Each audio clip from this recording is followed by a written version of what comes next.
सबों के बीच जिनके प्रतीक्षा में आप लगातार 2-3 घंटे से बैठे हुए थे, बिहार के विकास पुरुष, आधुनिक बिहार के निर्माता, बिहार सरकार के मुख्यमंत्री, जनता दल यू के राष्ट्रीय अध्यक्ष, मेरे आदर्श श्री नीतीश कुमार जी हम सबों के बीच उपस्थित हो चुके हैं। मैं उनका रफीगंज की पावन धरती पर हार्दिक स्वागत अभिनंदन करता हूं। हम सबों के बीच बिहार प्रदेश जनता दल यू के कार्यकारी अध्यक्ष सह माननीय मंत्री बिहार सरकार, मेरे बड़े भाई अभिभावक श्री अशोक चौधरी जी उपस्थित हो चुके हैं। मैं उनका रफीगंज की पावन धरती पर हार्दिक अभिनंदन स्वागत करते हैं। अब मैं समय का ख्याल रखते हुए सीधे कार्यक्रम को आगे बढ़ाते हुए हमारे हम के जिला अध्यक्ष भाई हरेंद्र जी से मैं नहीं बुला पाए, क्षमा चाहते हुए मैं यहां के लोकप्रिय प्रत्याशी एनडीए के रफीगंज के लगातार 10 वर्षों से विधायक रहे, लगातार क्षेत्र के प्रति चिंतित रहने वाले, विकास के गति को आगे बढ़ाने वाले श्री अशोक सिंह जी से आग्रह करेंगे कि आए और अपना संबोधन व्यक्त करें।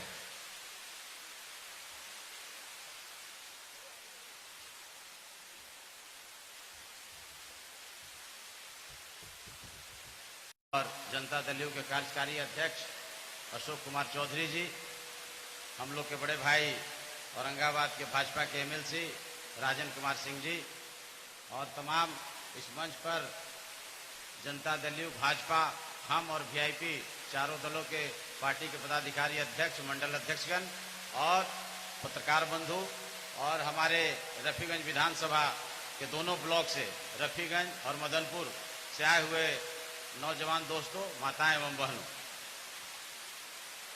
आज माननीय मुख्यमंत्री जी से हमने आग्रह किया था और हमेशा हमारे आग्रह पर इसी मैदान में जो भी कार्यक्रम होता है आरबीआर हाई स्कूल के मैदान में, आप कई एक बार माननीय मुख्यमंत्री जी को सुन चुके हैं, लोकसभा में, विधानसभा में, फिर आप लोग के डिमांड पर माननीय नेता को हमने आग्रह किया था। आज आपके बीच में है, बहुत सारी बातें वो बताएंगे, उनको सुनने के लिए आप आए हैं। लेकिन हम एक बात कहना चाहते हैं कि आपका आशीर्वाद हमको 10 में भी मिला, 15 में भी मिला, आज इस बार तीसरी बार 2020 में आदरणीय नेता श्री नीतीश कुमार जी चारों गठबंधन के उम्मीदवार के रूप में, चारों दलों के उम्मीदवार के रूप में हमको आशीर्वाद दिया है।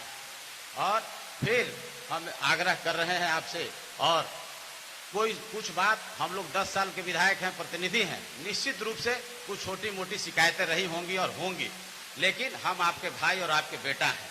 हम लोग अगर कुछ गलतियां हमने की होगी और कुछ आपको लगा होगा ऐसा कि अशोक जी को ये नहीं करना चाहिए था, तो वो उस गलती के लिए हम आपसे एक बार क्षमा मांगते हैं और फिर हम आग्रह करते हैं कि आप एक बार फिर हमको रफीगंज के विकास के लिए, आदरणीय नीतीश कुमार जी के बिहार में मुख्यमंत्री बनाने के लिए, बिहार को आगे ले जाने के लिए, देश को आगे ले जाने के लिए आप हमको ईवीएम पर पहला नंबर है मेरा अशोक कुमार सिंह, 1 नंबर फर्स्ट वाला ही है अशोक कुमार सिंह, और मेरा फोटो भी लगा है और तीर छाप निशान भी ईवीएम पर है। इसलिए हम आग्रह करेंगे कि 1 नंबर के सामने वाला बटन दबा करके आप हमको आशीर्वाद के रूप में एक मत 28 तारीख को देने का काम करिएगा। ये हम पूरा उम्मीद, पूरा आशा और पूरा विश्वास करते हैं।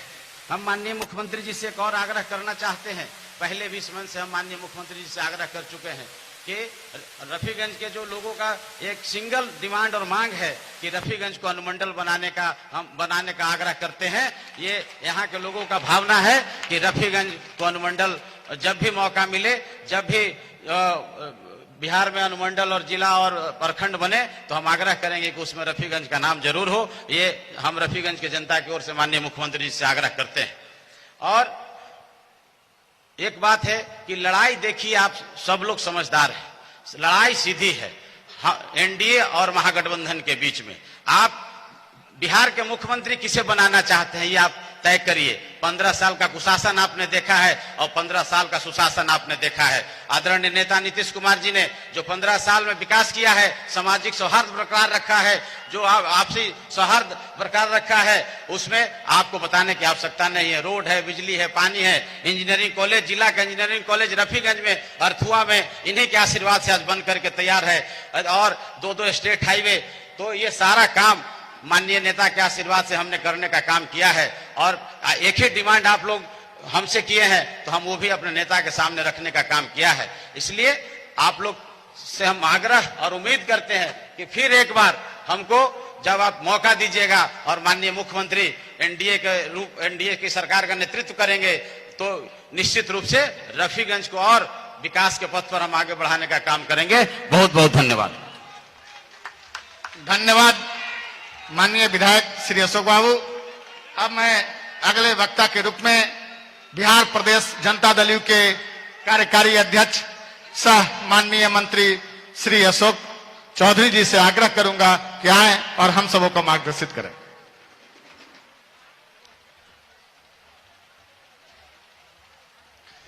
आज के इस चुनावी सभा में उपस्थित रफीगंज के तमाम मतदाताओं के समक्ष उपस्थित पार्टी के राष्ट्रीय अध्यक्ष और बिहार के यशस्वी मुख्यमंत्री, बिहार के विकास के सारथी परम आदरणीय श्री नीतीश कुमार जी, मंच पर उपस्थित हम लोगों के विधान परिषद के सम्मानित सदस्य राजन जी, मंच पर उपस्थित पार्टी के हमारे एनडीए के उम्मीदवार और आप लोगों के विधायक नौजवान साथी अशोक जी, मंच पर उपस्थित जदयू और भारतीय जनता पार्टी हम के तमाम सम्मानित नेतागण और यहाँ पर उपस्थित तमाम हमारे रफीगंज के मतदातागण, भाइयों और बहनों, साथियों, यह चुनाव विचारधारा की लड़ाई है।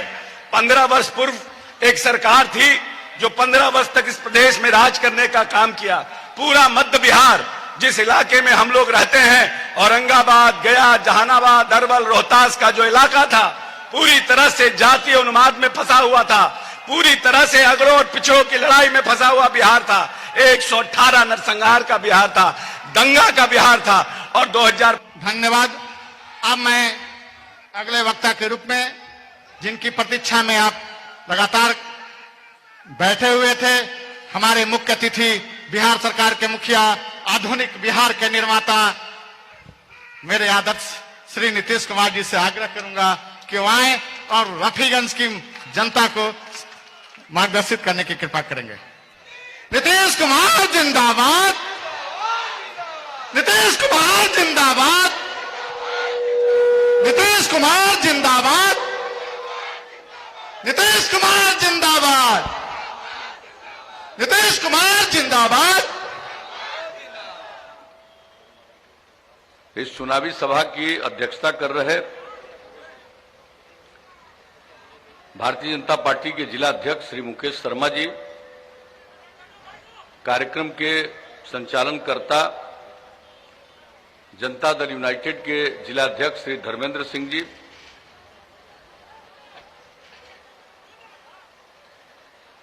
हम सब लोगों के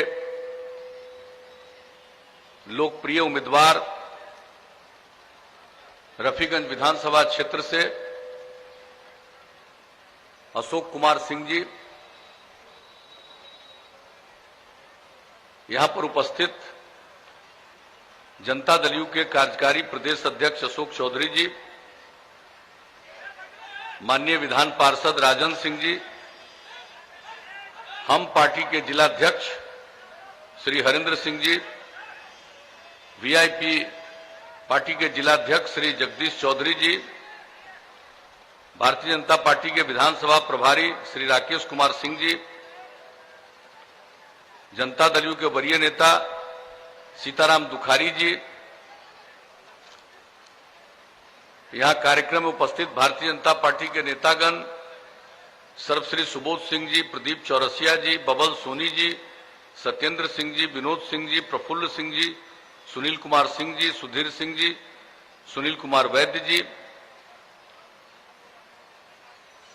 वीआईपी पार्टी के नेतागण श्री रंजीत चौधरी जी, राजेश चौधरी जी, छोटू चौधरी जी, जनता दल यू के नेतागण वासुदेव मेहता जी, उमेश कुशवाहा जी, सुरजीत कुमार सिंह जी, अखिलेश मेहता जी, जनाब मोहम्मद इलियास साहब, श्रीमती शोभा चंद्रवंशी जी, सुधीर सिंह जी, विजय चंद्रवंशी जी, संजय अम्बेडकर जी, मनोज कुमार सिंह जी, अजय गुप्ता जी, सतीश पाठक जी, मदन चौधरी जी, एनडीए घटक दलों के सभी हमारे सम्मानित नेतागण, मेरे प्रिय साथियों, प्रिंट और इलेक्ट्रॉनिक मीडिया से जुड़े पत्रकार मित्रों, छायाकार बंधुओं और इस सभा में उपस्थित बहनों एवं भाइयों,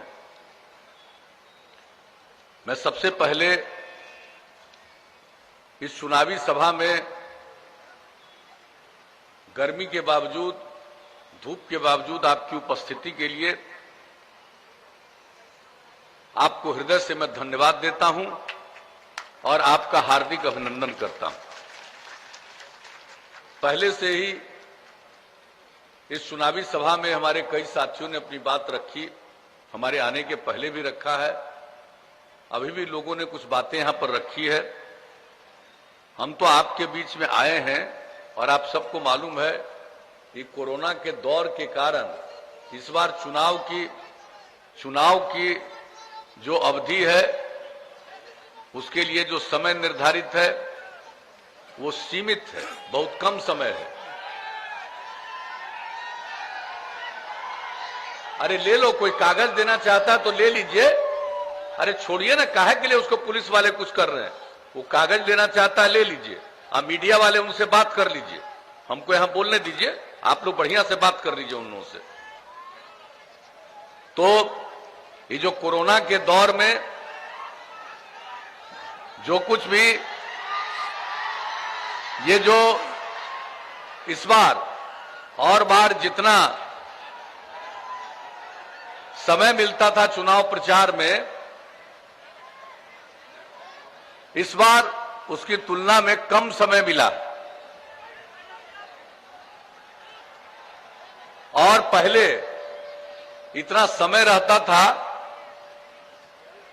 कि हम लोग लगभग सभी विधानसभा क्षेत्र में जाने में कामयाब होते थे, लेकिन इस बार इतना सीमित समय है कि चाह करके भी सब जगह पहुंच पाना शायद संभव नहीं है।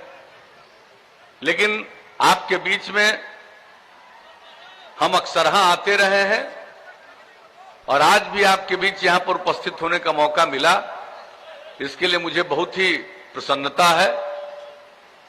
आप सबसे मिलकर खुशी है और आपके बीच में हम ज्यादा समय तो अपनी बात नहीं रख पाएंगे, लेकिन हम इतना ही कहना चाहते हैं कि आपने हम लोगों को काम करने का मौका दिया, उसके बाद जितना काम हुआ और पहले जिनको 15 साल तक पति पत्नी को काम करने का मौका मिला, उन्होंने क्या काम किया, ये दोनों की तुलना जरूर कर लीजिएगा। जो लोग परेशान थे, शाम होते घर से नहीं निकल पाते थे,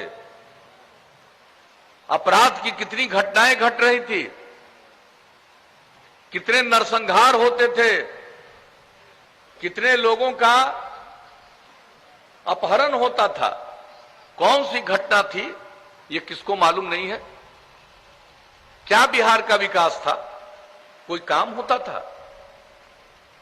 काम करने वाले लोगों को तो लोग इतना तंग करता था कि कितने लोग हैं जो व्यापारी लोग बिहार से भाग करके लोगों को जाना पड़ा था बिहार के बाहर, कितने चिकित्सक लोगों को, डॉक्टर लोगों को कितना अपहरण करता था, कितने डॉक्टर बिहार को छोड़ करके बाहर चले जाते थे।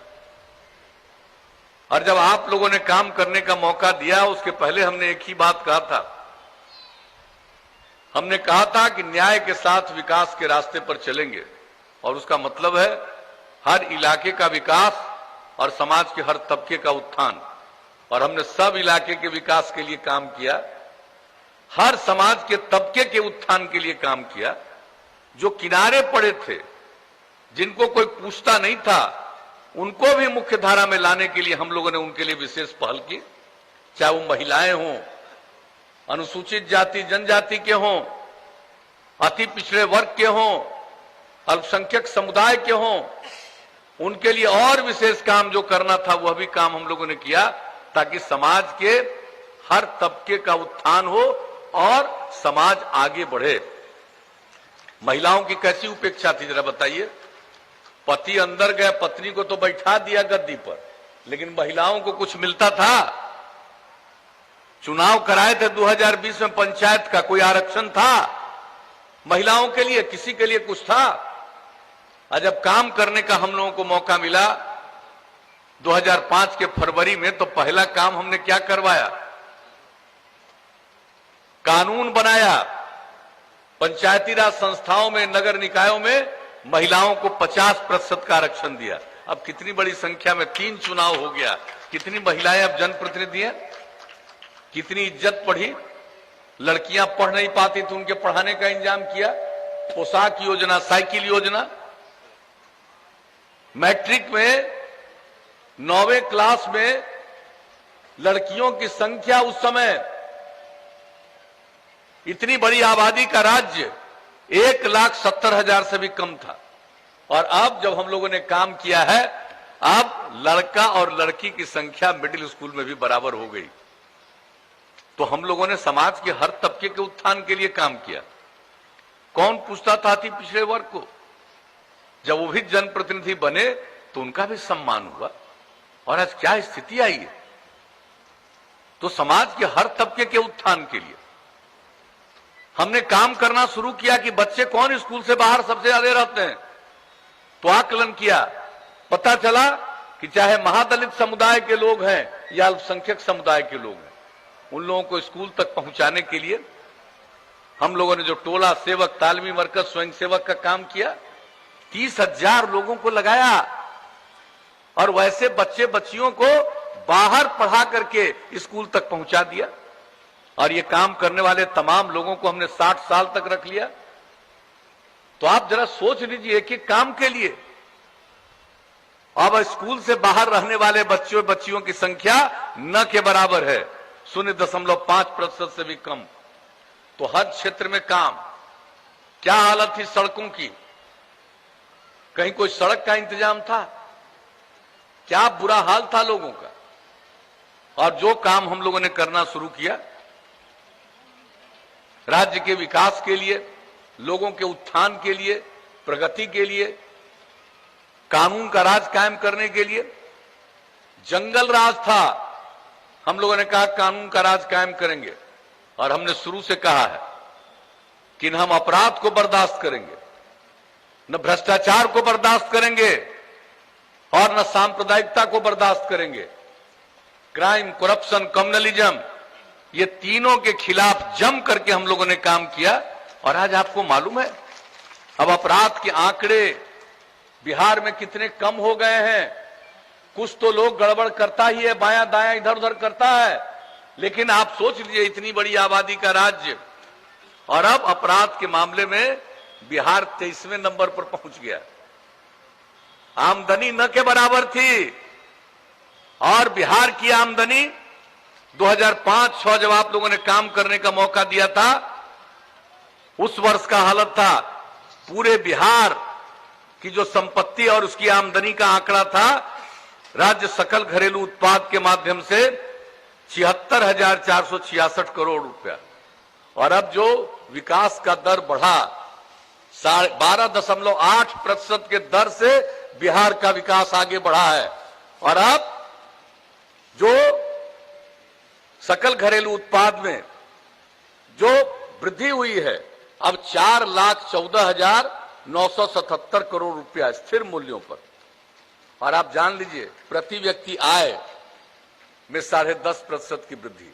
तो हर काम किया, अपराध को नियंत्रण, विकास का काम, समाज के हर इलाके का विकास। आप बताइए किसी भी इलाके की हम लोगों ने उपेक्षा की है? हम तो रात दिन काम करने में लगे और लोगों को काम से मतलब नहीं है, न काम के बारे में कोई जानकारी है। और हम लोग जो काम करते रहे और ये तीसरी बार मौका मिला तो 7 निश्चय का ऐलान किया। आप बताइए कितने, अभी चर्चा कर रहे थे अशोक जी भी, अब आप बताइए हमारे उम्मीदवार, अब ये बताइए कि हम लोगों ने हर जिले में इंजीनियरिंग कॉलेज, हर जिले में पॉलिटेक्निक संस्थान, हर जिले में महिला ITI, हर जिले में GNM संस्थान, हर जिले में पैरामेडिकल संस्थान और हर अनुमंडल में ANM संस्थान, ITI संस्थान, सबकी स्थापना, काम शुरू करा दिया। बिल्डिंग भी बहुत जगह बनकर तैयार, पढ़ाई शुरू। हम बच्चे बच्चियों को आगे पढ़ाना चाहते हैं। गरीबी के कारण लोग नहीं पढ़ा पाते थे, तो इसलिए उन सब लोगों के लिए जो हम लोगों ने करना शुरू किया, जो एक एक को मदद करना शुरू किया, स्टूडेंट क्रेडिट कार्ड योजना, 4 लाख रुपए की सहायता इंटर के आगे पढ़ने वाले के लिए। और जो आगे पढ़ना नहीं चाहता है, काम की तलाश में कहीं जाना चाहता है, उनको 2 साल तक 1000 रुपया का महीना स्वयं सहायता भत्ता। और जो लोग कोई काम करना चाहेगा, उसको अगर कंप्यूटर पर काम करना नहीं आएगा तो आगे कोई काम नहीं उसको मिल सकता है। तो इसके लिए हमने कुशल युवा कार्यक्रम में शुरू कराया। कितने बड़े पैमाने पर न सिर्फ कंप्यूटर का ज्ञान, बल्कि उसके साथ किस तरह से व्यवहार करना चाहिए, किस तरह से संवाद करना चाहिए, भाषा के बारे में, सब चीज के बारे में पढ़ाया। 10 लाख से ज्यादा युवक युवतियों ने इसकी ट्रेनिंग ले ली। तो एक एक काम, महिलाओं को सरकारी सेवा में 35% का आरक्षण, पुलिस बल में 35% का आरक्षण। कहां महिलाएं मिलती थी पुलिस बल में देखने को, और अब आप पुलिस बल में देखिए महिलाएं दिखती हैं कितनी संख्या में। शायद ही देश के किसी और राज्य में इतनी महिलाएं पुलिस बल में होंगी। तो एक एक काम हम लोगों ने किया सरकारी सेवाओं में। और उसके बाद क्या कहा, पहले कोई बिजली की स्थिति थी, बताइए 700 मेगावाट पूरे इतने बड़े राज्य में खपत थी, और अब बढ़ गया 6000 मेगावाट से ज्यादा। हमने क्या कहा था हर घर बिजली पहुंचा देंगे। सब इच्छुक लोगों को बिजली पहुंचा दिया अक्टूबर 2018 तक। और आप समझ लीजिए, अब जितने लोग चाहते हैं सबको बिजली, तो बिजली का काम, हर घर नल का जल। आज आप समझ लीजिए 83% से भी ज्यादा ये काम हो चुका है। अगले 1-2 महीने के अंदर ये काम पूरा होगा। हर घर में शौचालय देश भर की योजना है, यहां भी लगभग पूरा हो गया। हर घर तक पक्की गली और नाली का निर्माण। कोई सोचता नहीं था कि गांव में भी पक्की गली बनेगी और नाली का निर्माण बनेगा। हम लोगों ने ये काम करवाया, लोगों को मौका मिला। लोग चुनाव नहीं लड़ते थे, MLA और MP नहीं बने हमारे पहले वाले। हम जब MLA MP बने, अपने इलाके में जाते थे, हर जगह लोग यही कहता था कि जहां यहां जाने का रास्ता तो गौवा में बनवा दीजिए। तो एक एक काम जो करते थे, और उसके बाद हमने तय कर दिया, जब आप लोगों ने यहां काम करने का मौका दिया, हर घर तक पक्की गली और नाली का निर्माण, ये भी काम लगभग पूरा। तो इस सब काम जो हम लोग करते रहे, अब जान लीजिए आगे मौका दीजिएगा तो सिर्फ हर घर नल का जल नहीं रखेंगे, बल्कि इसका अनुरक्षण करवाएंगे। ऐसा नहीं हो कि नल का जल ले लिया और खराब हो गया, खराब नहीं हो सकता है। और पक्की गली और नाली के निर्माण का, उसका भी अनुरक्षण, देखभाल। अब आगे मौका दीजिएगा। हम लोग तो इतना काम सब करते चले जा रहे हैं। कोई इलाका नहीं है, समाज के हर तबके का उत्थान, पूरे बिहार की प्रगति। हमने आपको संक्षेप में ये बातें बता दी। और आगे जब मौका दीजिएगा तो हम तब युवाओं के लिए और आगे काम करेंगे। ये जो नई टेक्नोलॉजी आ गई है और रोज इसका विकास हो रहा है, हम सिर्फ अब कंप्यूटर पर काम सिखाने से नहीं काम होगा पूरा। अब उसके लिए नई टेक्नोलॉजी सिखाएंगे। जो हमारे पॉलिटेक्निक संस्थान और ITI वहां तो होगा ही, लेकिन बाकी लोग भी, कोई 10वां 12वां पास है, कोई काम करना चाहता है, तो उसको भी नई तकनीक को सिखाने के लिए हर जिला में संस्थान स्थापित करेंगे और उनको भी सिखाएंगे। नई टेक्नोलॉजी को जानेगा, रोजगार उसका बढ़ेगा, काम बढ़ेगा, आमदनी बढ़ेगी। और आज जो बाहर से सामान मंगवाना पड़ता है, यहां इसकी जरूरत नहीं पड़ेगी। यहीं से, यहां से बाहर सामान जाना शुरू होगा। तो आगे मौका दीजिएगा तो हम लोग तो ये करेंगे। और हर जिला में अब जो आपको बता दिया, हर घर तक बिजली पहुंचा दिया, लेकिन अब अगली बार मौका दीजिएगा तो हर गांव में सोलर स्ट्रीट लाइट, यानी रास्ता भर में सोलर बिजली पहुंचा देंगे।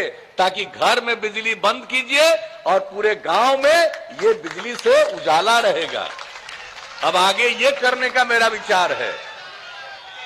और गांव में जितना काम करवाए हैं हमने बता दिया, उसका देखभाल अनुरक्षण तो करेंगे ही, लेकिन उसके अलावे साफ सफाई, गांव का साफ सफाई, शहर का साफ सफाई, एक एक चीज सुनिश्चित हम लोग करा देंगे कि कहीं कोई गंदगी नहीं रहे। तो ये सब काम जब मौका दीजिएगा तो करेंगे। अब हर गांव को सड़क से जोड़ रहे हैं, लगभग काम पूरा। अब आगे मौका दीजिएगा तो कई गांवों को जोड़ते हुए महत्वपूर्ण जगहों पर जाने के लिए और नया सड़क बनवाएंगे। और शहर और बाजार में जो भीड़ रहती है, कोई भी सड़क बनाते हैं, अब उसके लिए जितना भी शहर है, बाजार है, सब में बाईपास बनवा देंगे। और जहां बाईपास का जमीन नहीं मिलेगा वहां ऊपर से चलने के लिए फ्लाईओवर बनवा देंगे। अब ये सब दीजिएगा मौका तो हम लोग ये सब काम करेंगे, हर क्षेत्र के लिए काम। और एक काम हम आपको और बता देते हैं, स्वास्थ्य के लिए तो काम कर ही रहे हैं। अब हमने इसका भी एक सर्वेक्षण किया है। लोग पशुपालन करते हैं और पशु उनके बीमार होते हैं, बहुत परेशान होते हैं। अब हमने सोच लिया है कि अब अगली बार मौका दीजिएगा तो 8 से 10 पंचायत पर पशु का चिकित्सालय स्थापित करेंगे। और जो नई टेक्नोलॉजी की बात कर रहे हैं, हर गांव तक पहुंचा देंगे। किसी का जानवर भी बीमार पड़ेगा तो इसकी सूचना तुरंत देंगे, अस्पताल में आके चिकित्सक इलाज कराएंगे और दवा राज्य सरकार ही आपको उपलब्ध करा देगी, ताकि आपका जानवर सुरक्षित रहे और लोगों की आमदनी बढ़े। तो आगे मौका दीजिएगा तो इस तरह के अनेक काम और भी जो जरूरी काम है वो हम सब करते रहेंगे। लेकिन कुछ लोग हैं जिनको कोई अनुभव नहीं, कोई ज्ञान नहीं, कुछ से कुछ बोलते रहते हैं। आप देखते हैं खूब छपता रहता है, अरे भाई मेरे खिलाफ जितना बोलने का मन है बोलते रहो, हमको कोई मतलब ही नहीं, हमको तो काम से मतलब है। और लोगों का परिवार है, पति पत्नी, माता पिता, बेटा बेटी, यही परिवार है। और हम लोगों के लिए पूरा बिहार एक परिवार है। हम सारे बिहार को एक परिवार मानते हुए सबकी सेवा करते हैं, समाज के किसी भी तबके की उपेक्षा नहीं की। और लोग तो भाई उनका जो सीमित अपना निजी परिवार है उसी पर ध्यान रहता है, हम लोगों का सब लोगों पर ध्यान। इसलिए आज तक जो मौका दिया है काम करने का, हम काम करते रहे। आगे भी मौका दीजिएगा, काम करेंगे। अभी भाई अशोक कुमार जी बोल रहे थे, अब आज हम 5-3 तक 15 साल से हम दूसरे काम में लगे हुए थे। हमको मालूम नहीं है, कोई जिला चाहता है, कोई अनुमंडल चाहता है, कोई ब्लॉक चाहता है, ये सब पता है।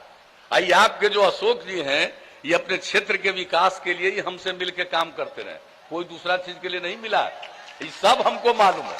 अरे अब अगला बार मौका दीजिएगा तो इस क्षेत्र में भी काम करेंगे, इसमें क्या है, चाहे जिला हो, अनुमंडल हो, ब्लॉक हो, इन सब चीजों के लिए भी सोचेंगे।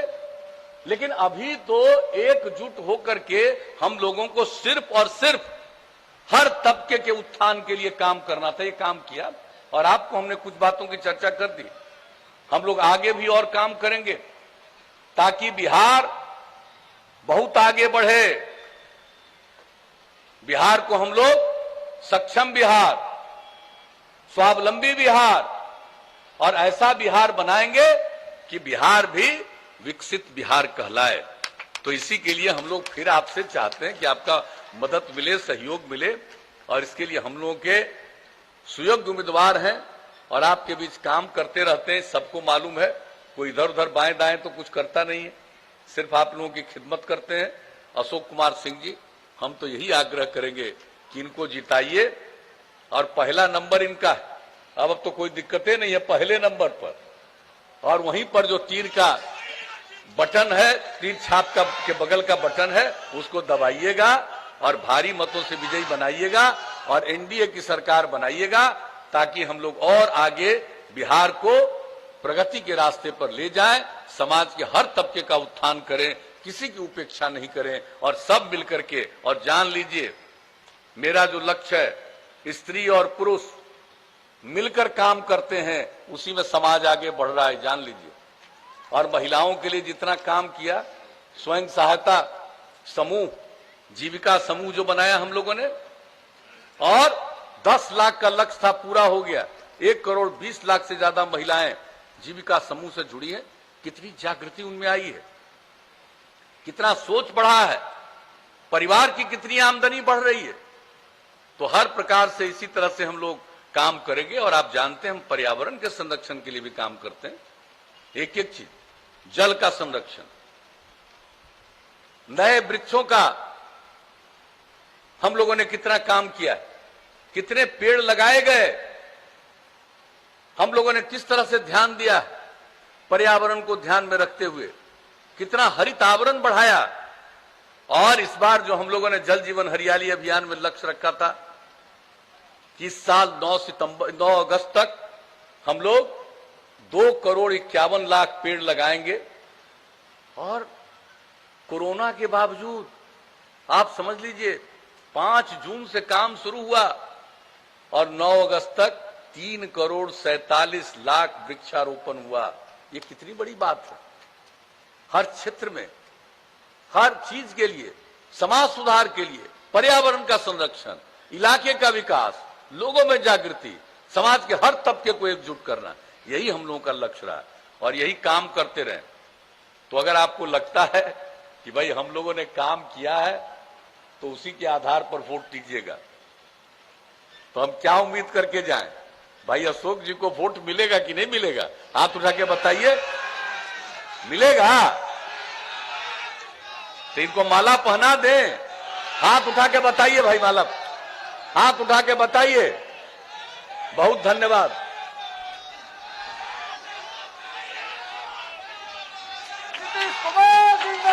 नीतीश कुमार, तो आप लोगों के, नीतीश कुमार जिंदाबाद, आप लोगों की सहमति से हमने इनको जीत का माला पहना दिया। अब भारी मतों से विजयी बनाइएगा। 28 तारीख को वोट है, सब लोग अपना वोट डालिएगा। और जो हमारी बहनें यहां पर मौजूद हैं, इनको तो हम यही कहेंगे, आप लोग सबसे पहले मतदान करिएगा और फिर जलपान, और तब देखिए सब लोग वोट करेंगे और भारी संख्या में वोट होगा। तो इन्हीं शब्दों के साथ मैं आप सबको हृदय से धन्यवाद देते हुए अपनी बात समाप्त करता हूं कि अभी 3 जगह और पहुंच जाना है। बहुत बहुत धन्यवाद। धन्यवाद। अब मैं अंत में धन्यवाद ज्ञापन करने हेतु औरंगाबाद स्थानीय निकाय से माननीय विधान पार्षद श्री राजन कुमार जी से आग्रह करूंगा कि वह आए और धन्यवाद ज्ञापन करें।